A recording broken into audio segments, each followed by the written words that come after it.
In this Adobe Premiere Pro tutorial, we're going to learn how to remove background noise from your audio.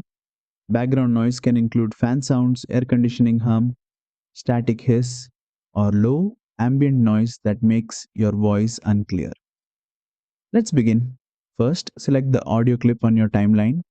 Now go to the top menu and open the Essential Sound panel. If you don't see it, go to Window and enable Essential Sound. With your clip selected, assign it as dialog inside the Essential Sound panel.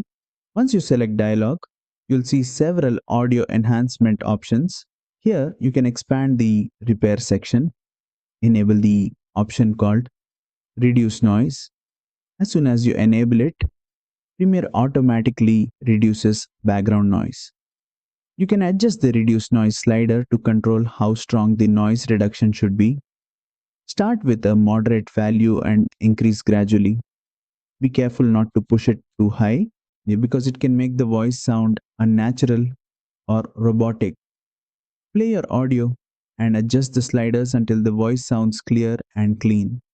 This method is simple and works very well for most voice recordings. And that's it. You now know how to remove background noise in Adobe Premiere Pro. If this tutorial helped you, don't forget to like, share, and subscribe for more Adobe Premiere Pro tutorials.